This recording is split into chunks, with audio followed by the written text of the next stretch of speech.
오늘은 올해 어린이 주일로 지킵니다. 우리가 교회력에서 전통적으로 5월 첫 번째 주일을 어린이 주일, 두 번째 주일을 어버이 주일 이렇게 지내고, 그래서 다음 주일은 어버이 주일로 그렇게 지키도록 하겠습니다. 어린이에 대한 말씀을 이제 드리고, 그리고 또 우리도 어린 시절이 있었고, 또 우리 슬하에 어린 자녀들, 또 어린 손주들 이렇게 크고 있는데, 성경은 어린아이에 대해서 어떻게 보고 있을까? 그거를 이제 말씀을 드리고자 합니다. 우선 이 마태복음 이 본문에서는 어린아이에 대한 말씀을 두 군데서 하시고 있어요. 첫째는 이제 18장에서 말씀하시고 있고, 그리고 19장에서도 말씀을 하시고 있습니다.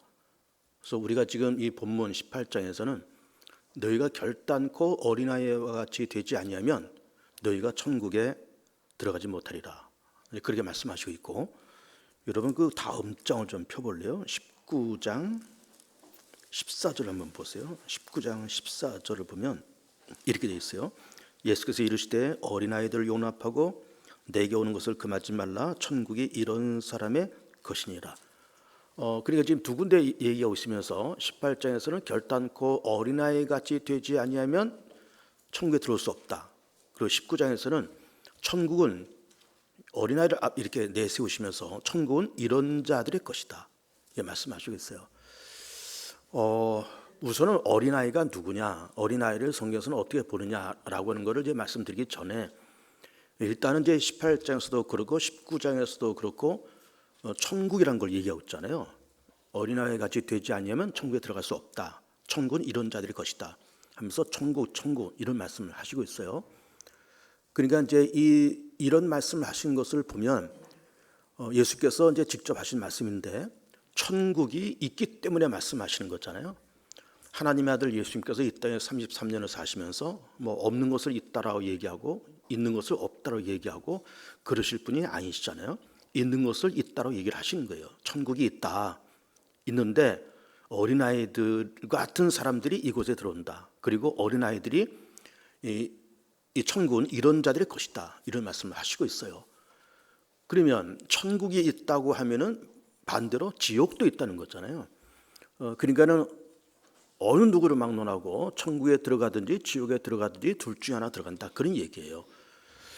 그런데 우리가 이렇게 세상에 살면서 또 교회를 다니면서 오랜 동안 교회를 다니고 예수님을 믿으면서 우리가 나중에 죽어서 지옥 가면 안 되잖아요. 천국에 다 들어가야 될 텐데, 다 천국에 들어가는 우리 교우들이 다 되시길 바라고, 그런데 그 천국은 어린아이 같은 사람들이 들어간다. 그리고 이 천국은 어린 자들의 것이다, 이런 말씀을 하시고 있어요.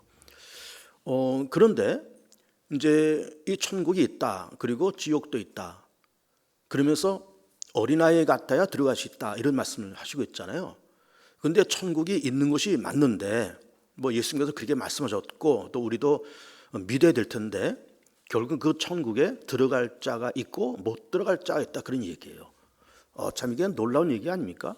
우리가 그냥 이 어린아이들의 것이다, 뭐 어린아이 같이 되어야 들어간다, 이런 말씀을 그냥 슬쩍 지나가듯이 이 말씀을 보고 있지만은, 사실은 가만히 이 말씀을 들여다보면은 참 무섭고 두려운 말씀이에요. 어린아이 같이 되지 않느냐, 못 들어간다, 그런 얘기잖아요.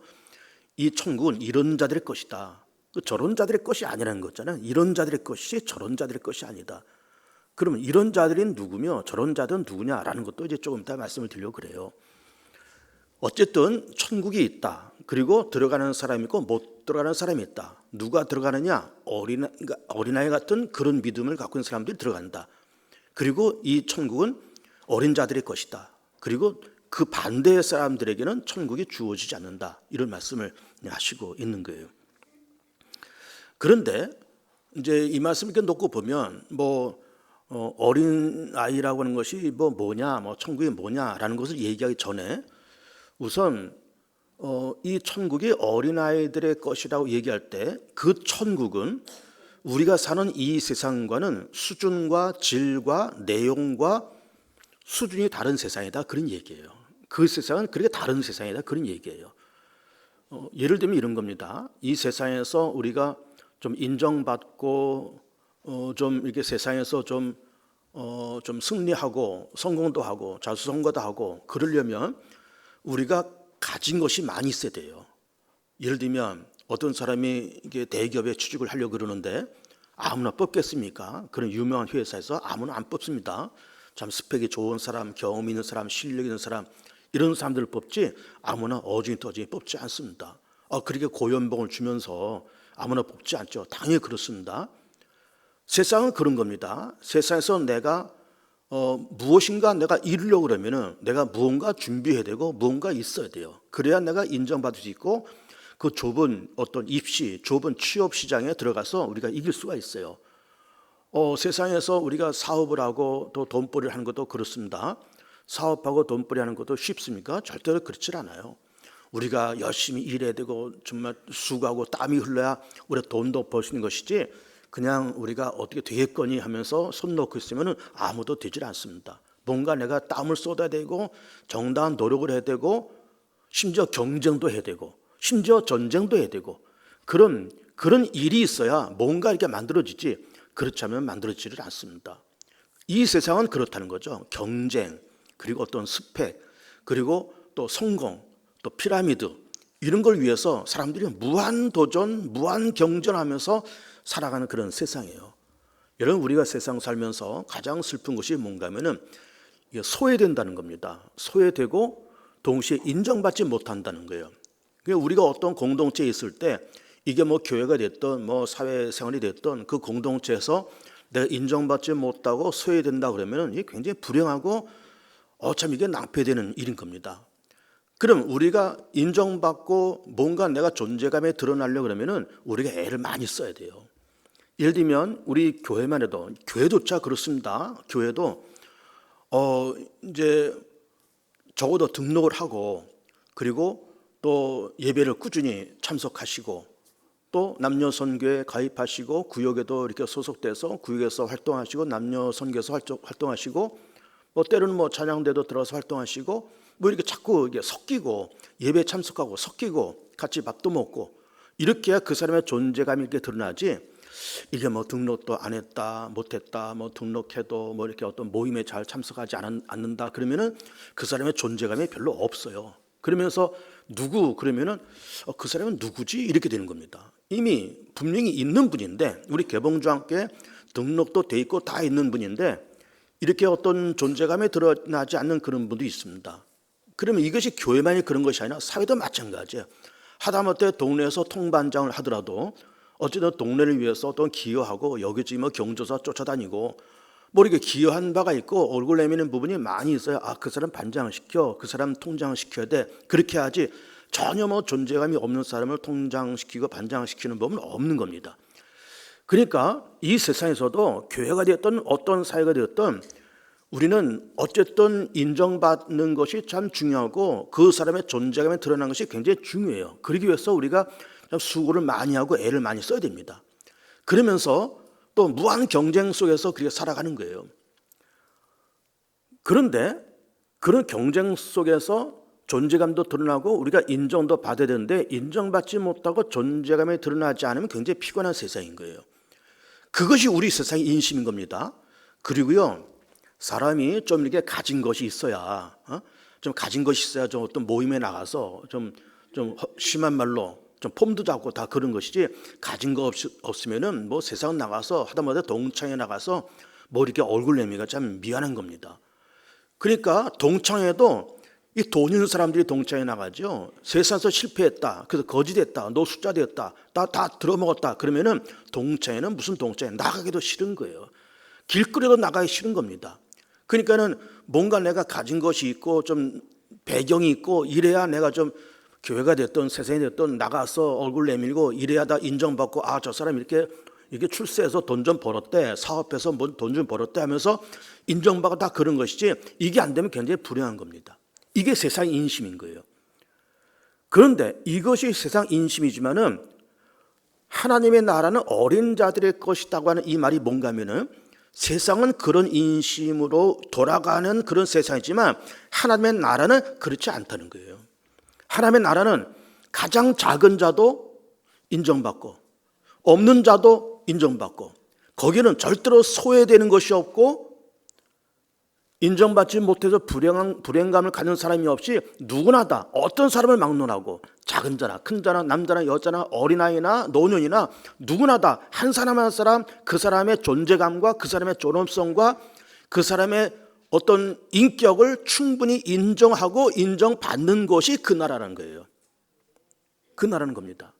자, 예수님 당시에도 그렇고 구약시대 때도 그렇고 어린아이라고 하는 이 존재는 별로 그렇게 인정받지 못하는 존재입니다.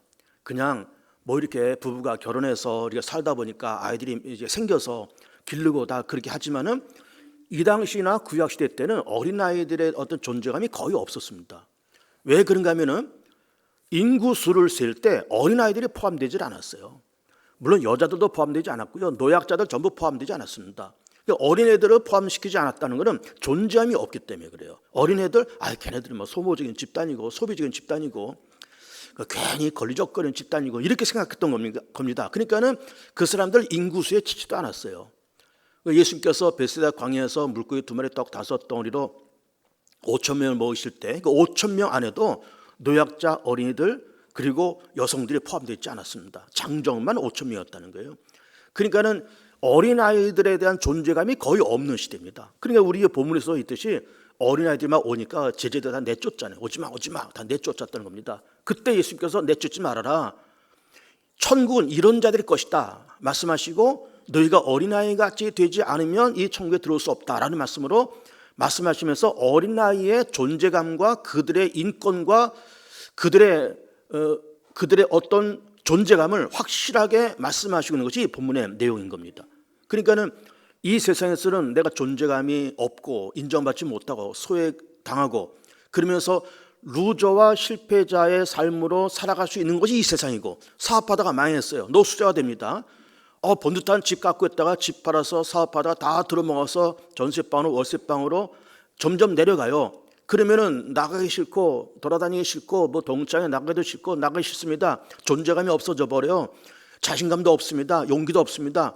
그런 세상이지만 그 나라는 그런 것이 없다는 거죠. 어느 누구나 사업을 해서 실패를 했건 성공을 했건 애들이나 어린이나 그리고 여자나 남자나 다 누구나 다 똑같이 존재감이 보장되고 그 사람의 인격이 보장되고 그 사람의 자유와 그 사람의 삶의 모든 부분을 인정받고 인정해 주는 그런 세상이 하나님의 나라라는 거예요.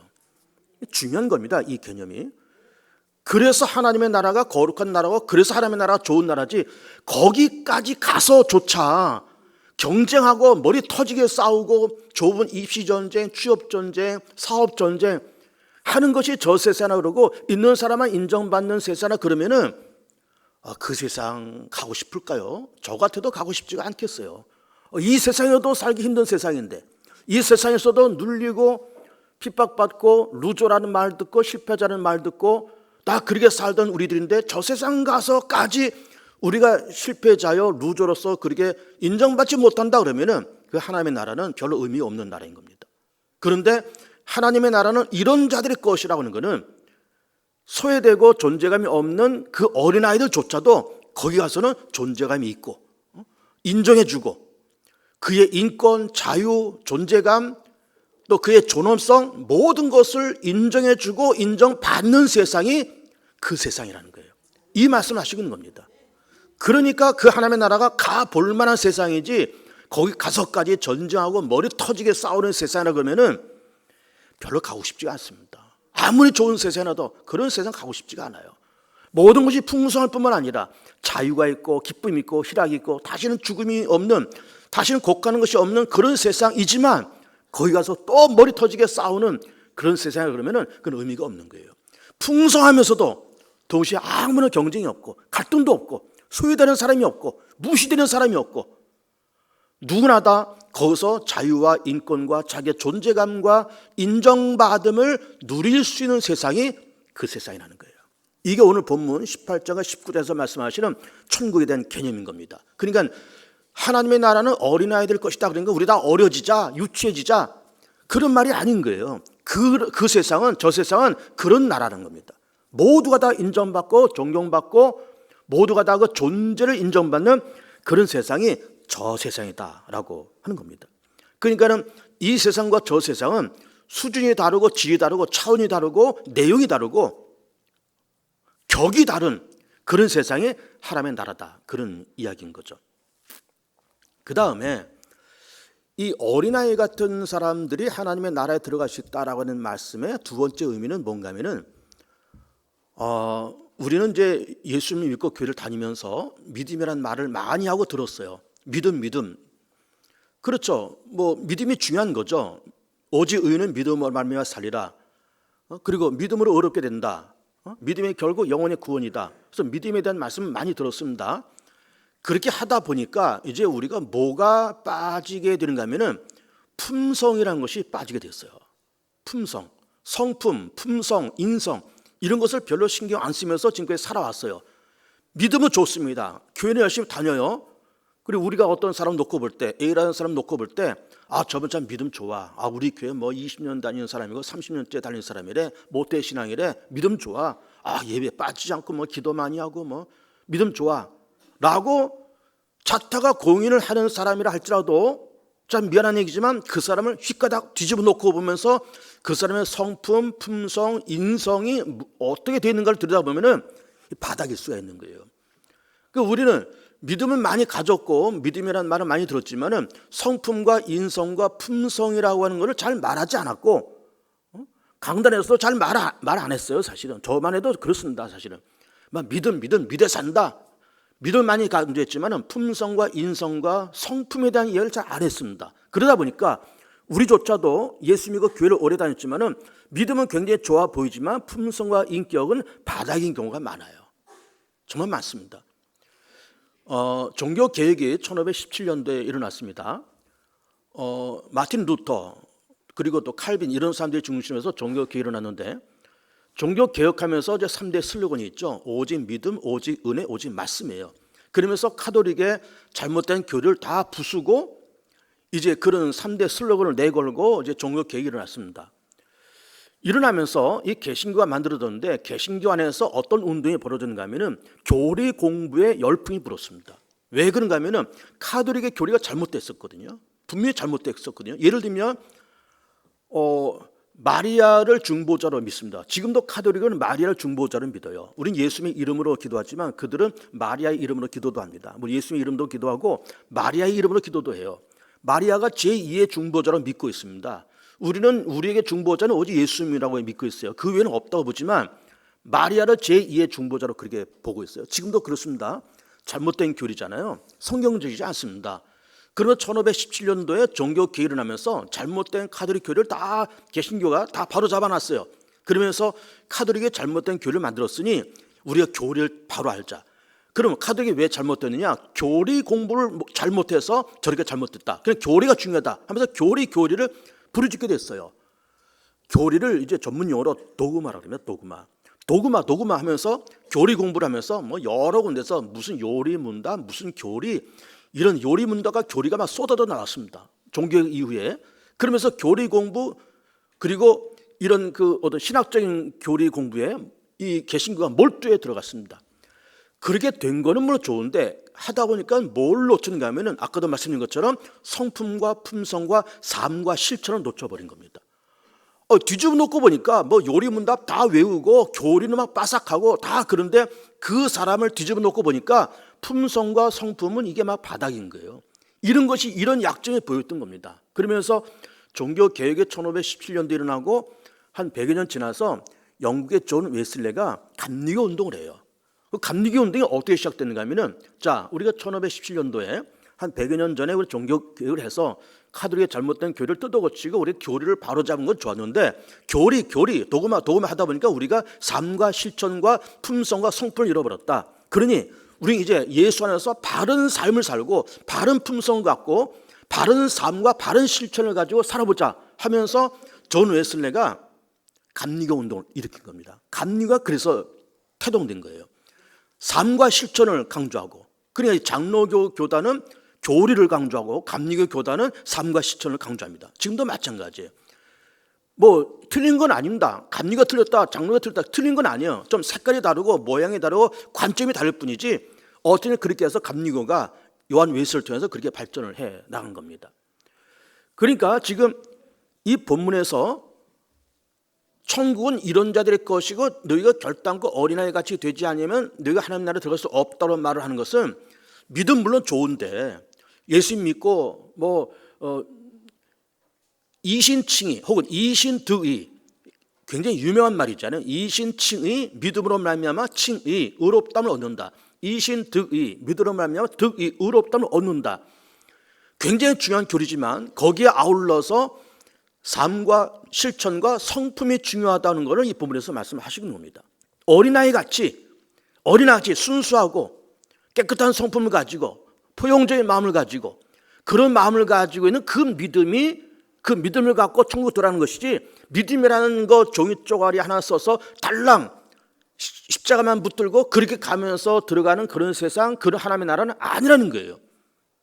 그러니까 얼마 전에 제가 그런 설교했잖아요. 몇 주 전에 야고보서를 이제 본문으로 택해서 왜 우리에게 선한 행위가 필요한가라는 걸 말씀하면서 믿음이 물론 중요하지만 로마서나 갈라디아서 말씀하시는 믿음이 중요하지만 그것이 틀린 건 아니지만 그 믿음이 행함으로 증명돼야 되고 행함으로 온전해야 되고 그러면서 행함이 없는 믿음은 그 자체가 죽은 것이다라고 말씀하고 있는 것이 야고보서 말씀인 겁니다. 그러면서 이 본문의 말씀에서도 하나님의 나라는 이런 자들의 것이고 어린아이같이 되어야 하나님의 나라에 들어간다고 하는 것은 어린아이 같은 그런 생각과 순수함과 그런 어떤 영성과 그런 인성과 그런 품성을 가진 그런 믿음, 그 믿음을 가진 사람들이 구원받고 하나님 나라에 들어갈 수 있다라는 말씀을 하시고 있는 거예요. 예를 제가 몇 가지 한번 들어볼게요. 출애굽의 예를 한번 제가 들어봅니다. 출애굽은 대략 주전 1400년경입니다. 그때 애굽에서 400년 동안 종살이하던 그 히브리 민족이 60만 명이 떠나요. 그리고 홍해를 건너서 광야 40년을 거쳐서 요단강 건너서 가나안 땅에 들어갑니다. 출발을 몇 명이 해요? 60만 명이 합니다. 물론 그 60만 명에도 노약자 다 빠지고 여덟 다 빠진 숫자입니다. 애굽의 열장이 내려오는 것을 봤어요. 홍해가 갈라지고 바울의 군대가 수장되는 것도 봅니다. 그리고 광야 40년을 거쳐가요. 그리고 나서는 요단강 건너서 가나안 땅에 들어가는데 60만 명 되는 그 사람들이 다 애굽을 떠나서 가나안 땅에 들어갔을까? 그렇지가 않아요. 누가 들어갔는가? 애굽을 출발할 때 20살 이하 된 청소년들이 자라서 들어갔고 그리고 광야에서 태어난 어린아이들이 자라서 거기에 들어갔고 20살 이상 되어서 출애굽한 사람들은 광야에서 다 죽었습니다. 여호수아 갈렙만 빼고 20살 이상 된 사람 다 죽었어요. 그럼 이 말이 뭘까? 애굽은 어디고 광야는 어디고 가나안 땅은 어딜까? 이런 겁니다. 애굽은 세상이에요. 우리가 예수 믿기 전에 살던 그 세상입니다. 사단이 공중거세를 해본 그 세상이에요. 우리가 어디 나왔습니다. 나와서 우리도 광야에 있는 겁니다. 우리 지금 광야에 있어요. 광야에 있지만 아직 하나님 나라 들어간 건 아니에요. 요단강 건너간 것은 아닙니다. 가나안 땅에 들어가야 되는데 미안하지만 광야에서 20살 이상 된 사람들은 여호수아 갈렙 빼고 다 죽었다니까요. 다 죽었다니까요. 왜 죽었을까요? 기회만 되면 모세를 원망하고 애굽으로 돌아가자 그러고 물이 없으면 물이 없다. 뭐 먹을 것이면 먹을 것이 없다. 왜 우리 여기 와서 여기서 죽게 하느냐. 애굽으로 돌아가자. 저 모세 죽여라 살려라. 그러면서 40년 살아요. 그 사람들이 광야에서 다 죽었습니다. 왜 죽었을까요? 거칠고 무례하고 저항적이고 교활하고 음흉하고 잔인하고 그런 성품을 갖고 있는 사람들이었기 때문에 광야에서 다 죽었다 그런 얘기예요. 여러분 이게 굉장히 중요한 얘기입니다. 믿음이 중요하지만 믿음으로 구원받는 것이지만 성품이 받침되지 않는 그 믿음은 이 죽은 믿음이라는 이 야고보서의 사상이잖아요. 성품으로 받쳐진 그 믿음, 행함으로 온전케 되고 행함으로 공증된 그 믿음, 그 믿음으로 구원받는다고 말씀드렸잖아요. 몇 주 전에 제가 설교했잖아요. 그러니까는 어린아이 같아야 천국에 들어갈 수 있다는 것은 어린아이처럼 뭐 유치하자 그런 말이 아니라 완악하고 교활하고 사기성이 있고 거칠고 무례하고 비윤리적이고 비양심적이고 비정의적인 그런 품성을 갖고는 하나님 나라에 들어갈 수 없다 그 말이에요. 그렇게 증명된 믿음을 가지고는 하나님 나라에 들어갈 수 없다 그런 얘기예요. 정말 하나님의 나라를 사랑하고 온유함과 사랑과 관용과 정의감과 진리로 뭉쳐져 있고 하나님을 사랑하고 교회를 사랑하고 인류를 사랑하는 뜨거운 사랑과 믿음과 소망과 이런 것이 어우러진 그 믿음이 진짜 믿음이지, 교활한 믿음, 거친 믿음, 저항적인 믿음, 그리고 무례한 믿음, 그런 믿음은 그 믿음 자체가 아니라는 겁니다. 그건 믿음이 아니라는 거예요. 어린아이 같은 믿음을 갖고 있는 그 사람들이 결국 가나안 땅에 들어왔습니다. 그러니까 이제 이 광야에서 그 사람들이 다 죽었다는 것 아니에요. 여호수아 갈렙뼈가 다 죽었다는 것 아니에요. 왜 죽었다는 거예요? 그 사람들은 거칠고 무례하고 저항적이고, 그리고 늘 반항적이고, 그리고 비윤리적이고 비정의적이고 비진리적이고 교활하고 음흉하고. 여러분 생각해 보세요. 교활하고 음흉한 사람이 천국 가요? 아닙니다, 여러분. 천만에입니다. 그 하나 거룩한 그 나라에 교활하고 음흉한 사람이 어떻게 들어가겠어요? 못 들어갑니다. 안 됩니다. 절대로 안 돼요. 믿음이 있느냐 없느냐에 떠나서 그런 성품의 사람은 안 돼요. 저항적이고 거칠고 비윤리적이고 비양심적인 사람들이 하나님 나라에 들어가요? 믿음이 있고 없고를 떠나서 못 들어가요. 절대로 안 됩니다. 그래서 어린아이 같은 사람들이 천국에 들어갈 수 있다는 말씀을 하시고 있는 거예요. 몇 가지 제가 예를 들어볼게요. 얼마 전에 이런 뉴스가 나왔습니다. 17살, 18살 먹은 아이들이, 그러니까 뭐 고등학교 한 1학년, 2학년, 3학년 그 나이 때잖아요. 얘네들 둘이서 자기 또래 여자친구를 성매매를 시키고, 성매매한 남성들을 골라서 위협하고 협박하고, 너 이거 공개한다, 너희 집이 알린다, 막 협박해서 돈을 뜯어내고, 그 성매수한 남자들 막 그냥 폭행을 가하고 그렇게 했다는 겁니다. 그리고 훔친 카드로 금은방에 가서 뭐 귀금속을 1,000수백만 원어치를 샀다는 거예요. 그리고 또 며칠 지나서 그 귀금속을 산 그 금은방에 쳐들어가서 주인을 협박하고 칼로 찌르고, 그리고 그 진열대를 부수고 귀금속을 수천만 원어치를 훔쳐가지고 도망 나왔어요. 근데 얘네들이 잡혔습니다. 제가 그 뉴스를 보면서, 아마 여러분도 들었을 거예요. 그 뉴스를 보면서 그걸 하는 애들이 17, 18살 애들이에요. 그럼 얘네들이 그렇게 그 일을 저지르고 나서 뭐 소년원을 가든지 뭐 교도소를 가든지 갔다 오겠죠. 갔다 오고 나서 얘네들이 그 다음에 어떤 인간이 될까? 끔찍한 겁니다, 여러분. 끔찍해요. 그러면 그런 애들이, 그런 품성을 갖고 있는 그런 애들이 천국에 들어가요? 천만에요. 천만에요. 예수 믿고 안 믿고를 떠나서 천만에요. 안 됩니다. 절대로 안 됩니다. 그런 애들이, 그런 사람들이 들어가는 세상에 그러면은 나는 안 갈래요. 어떻게 그런 사람들이 들어갑니까? 안 돼요. 절대로 안 됩니다. 보세요. 우리나라가 해방을 맞은 지가 1945년도입니다. 그리고 50년대 6.25 전쟁이 일어났어요. 그러면 해방서부터 전쟁까지 5년인데 5년 안에 우리 한반도에서 어떤 일이 일어난 줄 압니까? 해방이 1945년도 8월 15일에 해방되고요. 한 달도 못 돼서 38선이 꺼졌습니다. 한 달도 못 돼서. 왜 그런가 하면은 소련도 연합국이었어요. 2차 세계대전 때 소련도 연합국이었습니다. 그래가지고 소련도 승전국이에요. 미국도 승전국, 소련도 승전국. 그러면서 포츠담 회담, 그리고 카이로 선언 하면서 한반도를 독립시키자 서로 약속하고, 전쟁 끝난 다음에 45년도 2차 세계 끝난 다음에 한반도를 독립시켜야 되는데, 한반도에 누가 있어요? 일본 사람들이 있어요. 그 일본 사람들도 항복을 받고 이 사람들 다 내쫓아야 되는데, 소련도 연합국이고 승전국이니까 미국이, 야 소련, 당신네들도 와서 일본 사람들 항복시키고 그 사람 다 일본 다시 돌려보내셔. 우리는 남쪽에 가서 다 일본 사람들 다 항복받고 다 돌려보내겠다 하면서 38선을 거놓고, 그 이상은 소련군이, 그 이하는 미군이 들어와서 분단하려고 그렇게 한 것이 아니고, 거기 있는 사람들, 일본 사람들이 항복을 받고 일본으로 돌려보내려고 그렇게 한 거예요.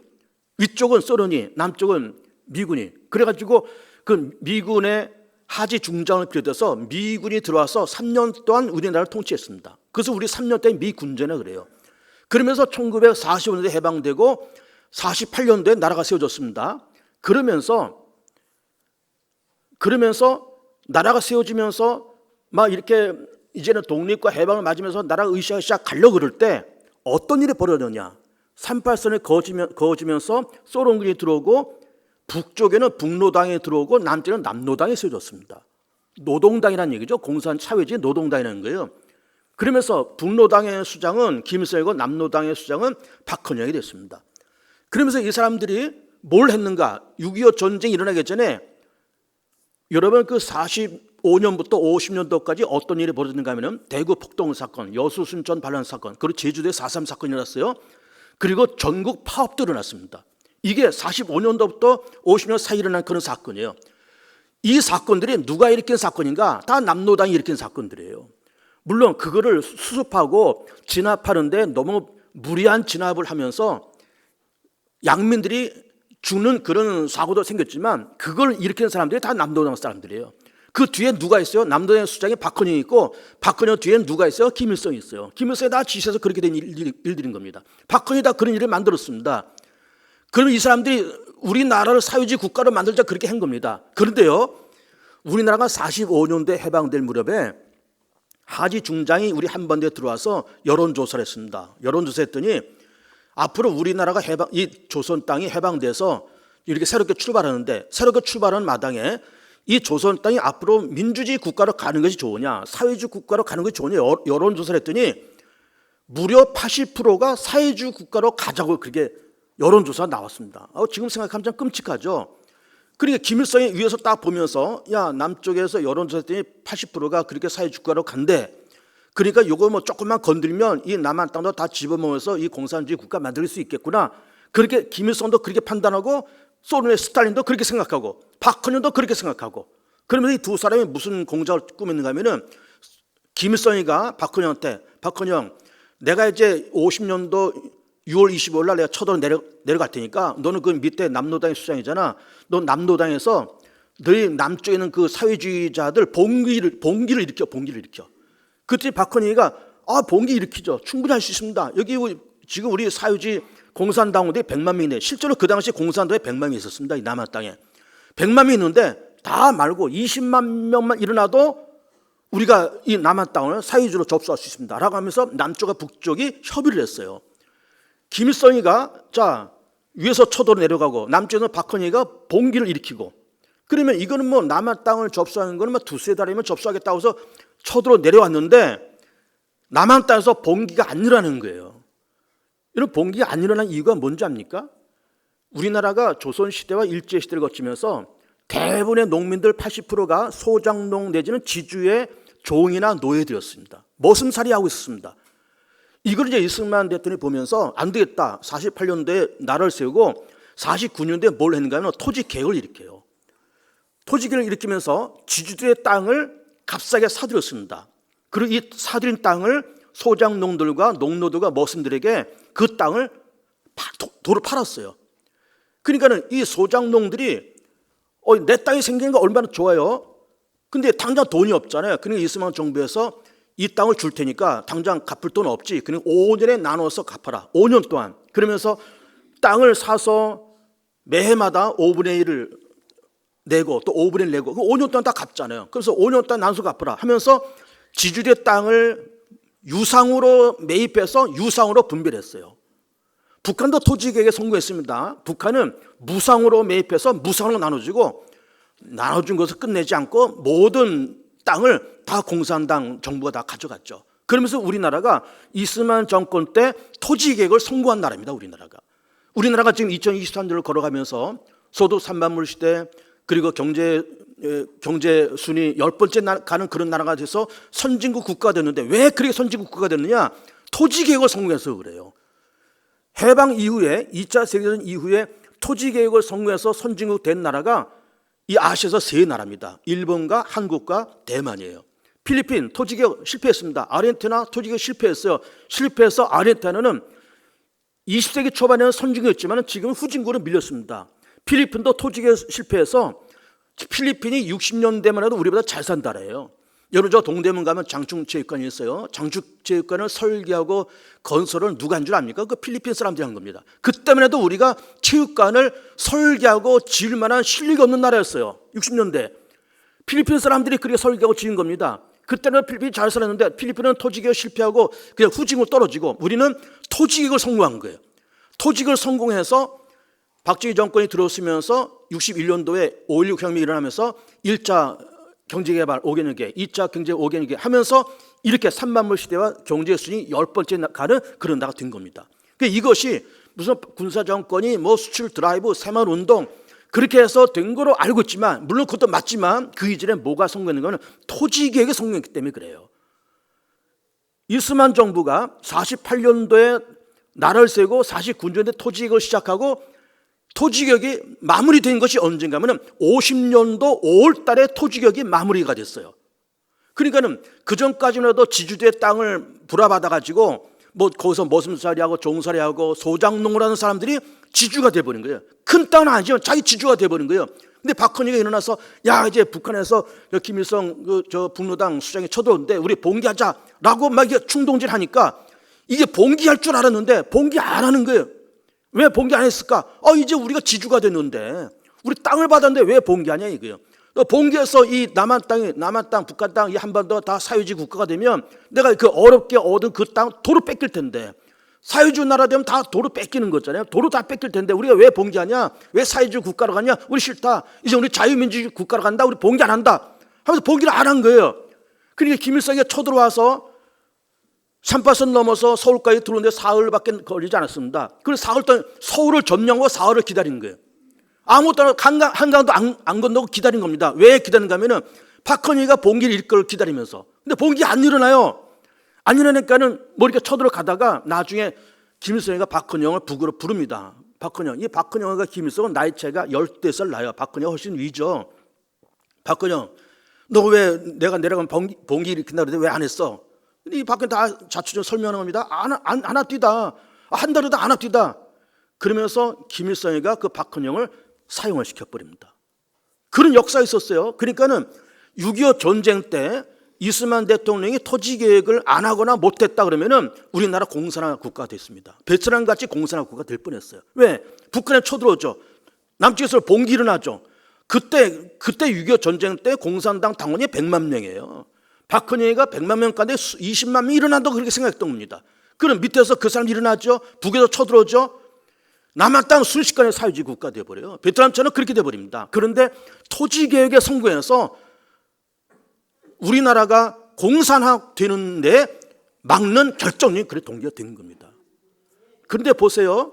그 당시 설명을 제가 장황하게 하고 있지만은 그 당시를 가만히 보면 그때 45년도에 해방을 하고 나라를 세우려고 뭐 김구, 이스만 이런 분들이 한국에 와서 이거 48년에 나라를 세워서 어떻게 하면 나라를 좀 잘 만들까 토지개혁을 하고 그렇게 나라를 세워가려고 애쓰는 그 무리, 잘 들어서 제 말 잘 들어보세요. 나라를 세우려고 하는 그 무리, 한편에서는 박헌영 같은 이런 사람들이 막 이렇게 뭐 전국 파업도 하고 뭐 제주 4.3 사건 뭐 여순 뭐 그런 사건 막 만들면서 나라를 전복시키고 봉기해서 우리 한반도를 사회주의 국가로 만들어서 김일성한테 홀라당 갖다 바치겠다라고 말을 하고 그런 계획을 하는 그런 무리들, 이 무리와 이 무리 어때요 여러분? 어디가 어린아이 같고 어디가 어린아이 같지 않습니까? 지금 여기 말하는 이스만, 김구 이런 세력이 어린아이 같잖아요. 나라를 사랑하고 나라를 잘 만들어 보려는 그 무리, 또 여기서는 봉기 일으켜서 나라 홀라당 들어먹고자 하는 그런 무리들, 이 사람들은 어린아이 같지가 않아요. 순수하지 않아요. 패역하고 잔인하고 난폭하고 음흉하고 괘씸하고 천국 못 갑니다 여러분. 예수 믿고 안 믿고 떠나서 천국 못 가요. 그런 사고방식을 갖고 있는 사람은 천국 못 간다 그런 얘기예요. 여러분 교회도 그래요. 뭐 우리가 조만간 몇 달 후에 캄보디아 가겠지만 뭐 이러저러한 교회 일들이 있습니다. 그러면 뭐 체육대 뭐 여전대 뭐 야유회 뭐 캄보디아 뭐 어디 간다 그러면 이게 다 좋자고 하는 일이지. 다 하나님 좋자고 하는 것이고 교회 좋자고 하는 것이지. 이게 무슨 뭐 어떤 몇몇 사람들한테 무슨 뭐 이권을 챙기려고 하는 거예요? 아니잖아요. 하나님은 좋자고 하는 거예요. 하나님을 기쁘게 해드리려고 하는 겁니다. 근데 뭐 여기에 뭐 괜히 뭐 이렇건 저렇건 시비나 걸고 뒤에서 말이나 만들고 그런 사람들. 그러니까 그렇게 하자라고 하고 거기에 헌신하고 거기에 동참하는 그런 사람들이나 이거를 뒤에서 궁시렁궁시거리는 그런 사람이나 누가 어린애고 누가 어린애답지 않을까요? 거기에 동참하고 협력하고 기도하는 사람들은 참 어린애 같은 사람들이고 괜히 이렇게 저렇게 말이나 만들고 궁시렁거리는 그런 사람들은 어린아이답지가 않아요. 천국 못 갑니다 여러분. 어린아이 같지 않으면 못 간다 그랬죠. 이게 내 말이에요? 박종호의 말이에요? 성경 말씀이잖아요. 어린아이 같지 않으면 못 간다 그랬잖아요. 천국은 그런 자들 것이라고 말씀하잖아요. 그러니까는 우리가 믿음이란 말을 자꾸 하지만 성품과 품성과 인성이 받쳐진 그 믿음, 그 모습이 어린아이 같은 모습이고 하나님의 나라는 그런 자들의 것이고 그렇게 어린아이 같이 되어야 들어가고 어린아이 같지 않으면 결단코 못 들어간다는 거예요. 결단코. 이런 무섭잖아요. 결단코 못 들어간다는 거예요. 믿음이 있고 없고를 떠나서 결단코 못 간다는 거예요. 그런 품성의 사람들은 못 간다는 거예요. 그래서 우리가 생각을 잘해야 됩니다. 그렇게 알고 그렇게 믿고 그렇게 실천에 옮기는 출애굽해서 정말 가나안 땅에 들어가는 사람은 어떤 사람들일까요? 그렇게 알고 그렇게 믿고 그렇게 산 그런 사람들, 그 사람들이 다 가나안 땅에 들어간 거예요. 뒤에서 궁시렁거리는 사람들은 다 죽었어요, 광야에서. 여러분 생각 잘하세요. 교회도 정말 잘 다녀야 됩니다, 정말. 그러니까 믿음 우리가 그렇게 말하지만 품성과 성품과 인성이 뒷받침된 그 믿음이 어린아이 같은 믿음이고 그런 믿음이 하나님 나라의 소유자가 되더라라고 하는 겁니다. 그래서 좋은 품성과 인성이 잘 뒷받침되는 복된 교들 다 드셔서 다 천국 가시길 축복해요.